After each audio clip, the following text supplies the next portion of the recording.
بسم الله الرحمن الرحیم. سلام و عرض ادب دارم خدمت شما نهمی‌های عزیز. امیدوارم که حالتون خوب باشه.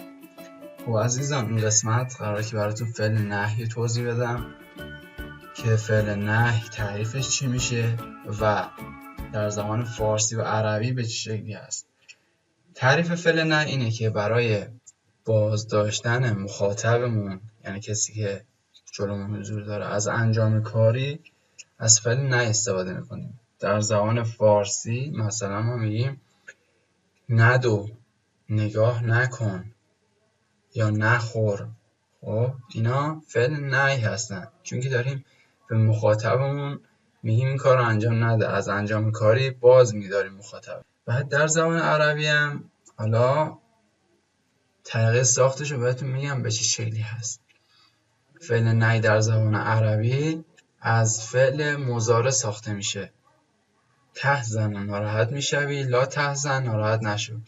وقتی ما به ابتدای فعل مضارعمون لا اضافه کنیم و اگه آخرش ضمه باشه ضمه‌شو حذف کنیم و به جای سکون بذاریم میشه فعل نهی. ببین، به ابتدای این فعلمون لا اضافه کردیم و ضمه آخرش هم حذف کردیم، به جای سکون گذاشتیم، شد فعل نهی.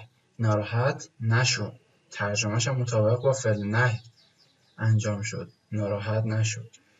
تحزنی ناراحت میشه، لا تحزنی ناراحت نشو، که گفتیم به ابتدای فعلمون لا باید اضافه کنیم و آخرش اگه ضمه باشه ضمهش حذف میشه، به جای سکون میاد. اگه نون هم باشه نونش حذف میشه و میشه لا تحزنی ناراحت نشو. خب شاید این سوال برای شما پیش بیاد، بگی که اینجا نونه اونجا هم نونه، چرا نون اون حذف نشد؟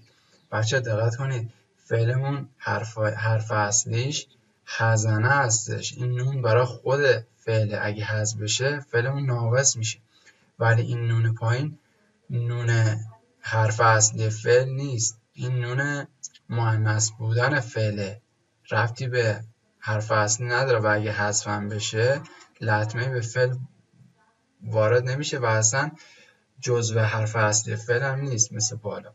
بعد در مقابل ما مضارع منفی داریم. مضارع منفی هم که یادتون کلاس هشتم خوندید، کلاس هفتم خوندید که از فعل مضارع ساخته میشه. مضارع منفی هم که وقتی که ما به اول فعل مضارع لا اضافه کنیم میشه مضارع منفی. تحزن ناراحت میشوی، لا تحزن ناراحت نمیشوی، که مضارع منفی آخرش هیچ تغییری ایجاد نمیشه، فقط اول فعلمون ما لا اضافه میکنیم. بعد ترجمه هم که به این شکل باید همیشه حرف نونو به فعلمون اضافه کنیم، ناراحت نمیشوی، ناراحت نمیشه. امیدوارم که این مبحث رو به خوبی یاد گرفته باشید. همتون رو در پناه خدا میسپارم.